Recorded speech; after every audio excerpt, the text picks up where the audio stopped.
Pablo, it seemed like the guys captured something that had been missing. Watching that game was a little reminiscent of the end of last year. How much is that me being delusional, and how much did you see it too? No, I mean, you called it. I think before the game we talked about how we needed that spark, we needed that grit, and I think that's a part of our DNA. And I think when we've won games this year, it was that type of effort, that type of commitment to securing the result. And it started with the guys up front, Serge and Sava, just working their tails off, and all the way back to the back line, and Zach doing a great job coming out for crosses. And so I think it's a performance that inspires the group, and now I think we've kind of set the standard for the type of mindset and the type of grit, everyone winning their duels, fighting their battles, and when their teammate gets beat, there's always someone there to cover, and that's the mindset we need moving into this last stretch of games for sure. How much time do you spend in training on the three in the back and then shifting to five in the back? I know you've spoken many times. You don't like three in the back doesn't mean five in the back. I think given the time and score, I understood why it looked like five in the back. But once you gave up the goal, it's three in the back. Brody gets the goal a minute or two later, and then you're right back to five in the back. I have to say I was a little surprised you executed it that well. Maybe you're fortunate they didn't score at the end. But what did you think of the execution, and how much training time was there behind? Yeah, so the one thing that we've talked about from the beginning of the year, we started the year in a three because of personnel. And so we've been able to kind of, switch tactically within games. Minnesota was another game we went to three. So there's been quite a few games where we've started in a four, gone to a three, and like you said, at the weekend it was a five. And I just felt like, when you're trying to preserve a lead, naturally as coaches, we want step up and put pressure on the ball.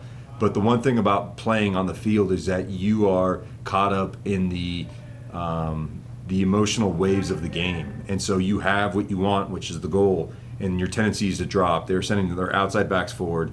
Miriam was getting pinned back on the back line, so we were playing with five anyways. And so the decision wasn't that I wanted to go into a five or a three. The decision was, we're already in this shape. Let's put defenders back there that like to defend in that shape. I think when we conceded, the performance for whatever it was, 90 seconds after we conceded, was very reminiscent of the last few games where, we have a lot of the ball, we're confident, we're going out to get it, and then we were clinical in that moment. Serge, Sava, and Brody were absolutely clinical on that play. And those are things that we've been working on in the final third, and we continue to work on. So I think their ability to really take the experiences that we've had at the beginning of the year in the different shapes, apply it in real time to, for me, one of the best attacking teams in the league, and them being full strength after Champions League. I think this was really the first game that they've been at full strength, and to be able to come away with the result is fantastic for the group. What did you see from Vancouver in Vancouver? How does that inform your preparation for this game? Obviously, they're playing 3 games a week here, so that's a factor also. But what do you expect out of them? They haven't really changed a whole lot on the road or at home. They press with 3. They have their wing backs that are really aggressive.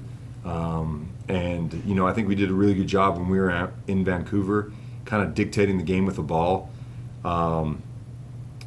But again, we weren't clinical in our finishing, and so one of the things that we've taken away from the games here at home has been that we've been really good with the ball. We've created quite a few chances. We just haven't been incisive in that final third, and I think that's going to be the difference for us is when we get our opportunities, we got to take it. And I think the next important thing against Vancouver is making sure that that we do everything we can to be the team that scores first, because at that point you can dictate the game. If we're going to drop back a little bit and leave space behind to counter, because I think what we showed in the last game is that we're a good counter team as well. And so I think depending on how the game goes, it affords us, again, tactical flexibility to go into a 3, to drop off and leave space behind, or to put pressure on the game with possession. Can you talk a little bit about Savarino and the way he opens the game up for guys and the ball he played to Sergio? Yeah, I think one of the again, I watched a lot of games from Sava before he came here, and obviously he was playing out on the right side. One of the things that really struck me as a surprise when he got here was his ability to play a final pass, and I think the biggest problem, the biggest issue with him on the right side is him not receiving the ball enough to influence the game, and I think moving him into the middle has given him a ton of options to be able to play that final pass. And I think on both goals, obviously the catalyst, but he shows his class not only being able to score goals, but really link the team front to back, side to side, and also being able to thread that final pass. I mean, the weight of it was fantastic. And then he did it again to Aaron late in the game, where Aaron makes a run and just kind of plays the ball in the perfect position. So he's been a real catalyst to everything that we've done going forward. And I think in this game in particular, his ability to find that pass and have the weight necessary to complete a play has been awesome. Does Sergio look different when he comes out and trains? Do you see the body language and the confidence after scoring a goal like this, and really the 2 goals he scored the last 2 weeks? Does it have that impact on him, or is it not that linear, perhaps? I don't think it's that linear, but I will say, again, today and what he's been doing for the last probably month is staying after, Tuesdays, Thursdays, most times, and obviously we didn't train yesterday, but Tuesdays, Thursdays, and just working on finishing and hitting the back of the net. So movements to finish, close range, just getting a feel of what it feels like to hit the back of the net. And so I think that has a lot to do with him being able to put some points on the board and goals in the back of the net in these last few games. And again, I've said this all along, is that there's always an acclimation phase to these players that come in from abroad. And in particular, Serge, he's never been a 9-9. And so he's training. We're working habits and staying on the highest line and running in behind, and that's never been something that he enjoys to do. He likes to come back and link up, which he did on the second goal, which was great, and that we don't have to coach. But the part of running in behind, seeing the space and running into it, has taken some time. And so, I think he's heating up at a good time in the season, and just hopeful that he'll continue to make these runs and get himself in good goal-scoring positions, and most importantly, being able to finish. Last question from me. You've spoken before about how Savarino has the ability to do anything and the freedom to go do what needs to be done, but that all the other players have to react to that. And Chang was making some runs early in the game, acting like he was a 9, probably playing off Savarino, although I couldn't see it on the screen. Mm-hmm. And then on the game-winning goal, Chang makes a run and takes 2 defenders, and there's some confusion with Seattle, and so Brody's unmarked. How much of that are you seeing from Chang, and what is his progression and learning curve like as you ask that of him? Yeah, no, so that was in the setup that we had against LAFC, it was Sergio and Anderson doing that. And in order to keep Sava in a position to play between the lines, the ask was that Chang was playing a little bit higher. And definitely when the ball was on the weak side or strong side, getting in the box to do exactly what he did on that second goal. And so Chang is a student of the game. He's very cerebral, and his actions. And so the great thing with Chang is that he's so malleable as far as tactics, and he's so flexible. And so his ability to take the information and apply it in real time to a bunch of moving pieces and play off his teammate. And the one ask was if Sergio withdraws, that you occupy the high line. And on that goal, as you rightly said, did a fantastic job. And interesting that you saw that. Not too often do people recognize and that's the importance of structure in the attack, because without that movement, it would have been easy to mark Brody and Mark, and there would have been no one else in there. Thank you. Yep. Thank you. Caleb, we'll move on to you. Yeah, as you get into this final stretch of the season, I think the squad is definitely kind of starting to take shape as far as who your, primary 11 to, 13 or 14 guys are. as you also plan to have other guys enter the team over the following weeks, how do you kind of ensure that there's still a level of competition within the squad? Yeah, no, that's a good point. I think it's never too late to have guys join the group for that factor alone, because there's no better way to keep your tools sharp than to see somebody right behind you with who's sharpening his tools. And I think we'll look at some options for the weekend. But again, I think one of the things that we've struggled with this year is chemistry, in that there's been so much chop and change with obviously the loss of Dami early on, and then Bobby, and then really not having any options at outside back other than Bodie, who's come up and joined us and has played spotty from time to time and has done a great job when he's gone into games. But Tate's been out for a little over a month now, so it's been really hard to get that type of rotation. But I think at the weekend, Scotty came in and did a great job. Rubio came in and did a great job. Holt, and so whilst it may not be 90-minute rotations, I think it's important to find ways to freshen up the group, and more importantly, to your point, is to keep the environment such that there's competition all the way to the end. Gotcha. And then also kind of commenting on this final stretch of the season, just I guess where you guys find yourselves within the standings. Do you see maybe these next couple weeks as an opportunity to rise a little bit, and where do you kind of see this team deserving to finish in those standings? Yeah, to be honest with you, I think the standings are always a barometer of where you're at. I think our goal is to always improve regardless of where we are in the standings. I think we approach every game like we prepare for every game to maximize performance that will affect the result. And I think keeping your eye on the next game is critical. I think when you start to think about the next 3 or the next 4, for me, is losing sight of your next opponent, who's Vancouver and has been a really good team on the road this year. They've been a good team at home. They've been a good team. So the West is wild, and I think the most important way to really kind of alleviate the pressure of where you're going to finish at the end of the year is to focus and give all your energy onto the next game. And as far as where I think, I think we deserve to be wherever we end up at the end of the year, and that's why the next game is the most important focal point for us. For as cliche as that is. Gotcha. No, all good. Thank you. Carlos, ¿tiene alguna pregunta? ¿O preguntas?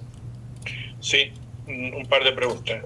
La primera que hay, Pablo, la primera es, quedan 5 partidos en casa, 4 partidos fuera, con además todos ellos rivales directos, los de casa con 2 de conferencia este.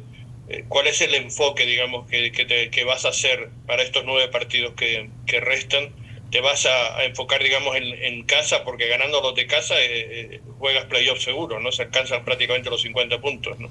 Sí, ideal nos enfocamos en los partidos en casa, pero como he visto, no son partidos fáciles en casa en las últimas semanas. Y bueno, sí, 2 derrotas seguidas, ¿no? Pero ahí estabas invicto. Sí, claro, pero el fútbol no te garantiza, ¿cómo se dice? Garantiza los puntos en casa. Y si no sumamos los puntos en casa, es muy importante de salir de como visitante, encontrar puntos como visitante, ¿no? Y claro, nos enfocamos, tenemos la afición, tenemos nuestra familia aquí. Será un poco más tranquilo sacar los puntos acá, pero en esta liga uno nunca sabe y hay que preparar por cada partido, uno por uno, y el partido más importante para nosotros es contra Vancouver y lo vamos a tomar un partido. Con respecto a Vancouver, precisamente es un equipo tremendamente irregular que llevó una racha muy buena justo cuando le ganó a Real Salt Lake, entre otros. Pero ha tenido estos últimos partidos también una racha negativa, ¿no? Una racha de muy pocos resultados, muy pocas victorias. por tanto puede venir aquí a morir, ¿no? Porque están ahora mismo con 7 puntos de diferencia con el Real Salt Lake. Si ganan, se meten otra vez en la Sí, batalla. y por eso no hay ningún partido fácil para al resto del año, porque todos estamos peleando ahí, estamos todos dentro de 7 puntos, peleando por los playoffs, así, es como dijiste vos, es un equipo que me imagino que van a venir a morir, y es importante que, claro, queremos iniciar la presión, queremos salir bien al inicio del partido, pero también hay que estar organizado y disciplinado, porque tienen un muy buen ataque y tienen jugadores que pueden marcar la diferencia. Así tenemos que estar pendientes y listos para un equipo fuerte.